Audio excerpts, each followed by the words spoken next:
Goeiemôre, dis Saterdag 26 Februarie. Welkom by die beste van beeld, 'n kort oorsig oor vandag se koerant. In beeld vandag. 'n Braai by 'n huis in Edenvale het bloedig geëindig toe 3 rowers oor die muur gespring en 'n gesin aangehou het. Een man is doodgeskiet toe hy hom probeer teesit het en 'n ander het later aan sy wonde beswyk. Wolfram Zwekker berig uit ons Oostrandse kantoor. Die ANC het meneer Jimmy Manyi, regeringswoordvoerder, skerp aangeval nadat hy in 'n TV-onderhoud verlede jaar gesê het daar is te veel bruin mense in die Wes-Kaap.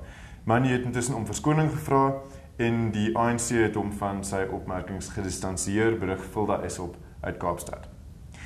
2 Suid-Afrikaanse mans wat vasgekeer was in die nagmerrie-ervaring in Libië en Tripoli, het gisteroggend vroeg geland by die lughawe in Johannesburg en Leanne Du Plessis van ons Johannesburgse redaksie was daar om hulle te ontvang. Leanne, hoe het hulle uit die land uitgekom? Dit was chaos geweest, Waldemar. Hulle het blykbaar iets is 4 ure buite kan die lughawe moes veg, terwyl duisende mense om hulle gedrom het.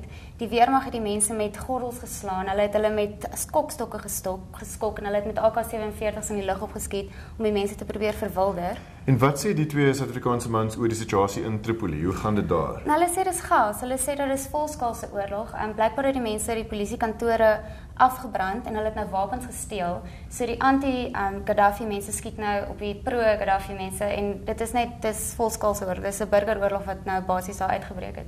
En natuurlik probeer hulle dit sover as moontlik stilhou deur die media nie daartoe te laat. En daar's nog Suid-Afrikaners vasgekeer, Ja, daar's nog baie Suid-Afrikaners vasgekeer. Hulle kom maar so drup uit. So lees vandag Leanne se storie en ook ander berigte oor Suid-Afrikaanse wapenverkope aan Libië wat oppositiegroepe sê gestop moet word. Dis onduidelik of dit wel plaasvind, maar die regering is stil hieroor. In ander hoogtepunte, die ANC en Transvaalse Landbou-Unie Suid-Afrika is toegelaat as partye in die hofsaak oor die liedjie waarin die woorde skiet die boer voorkom.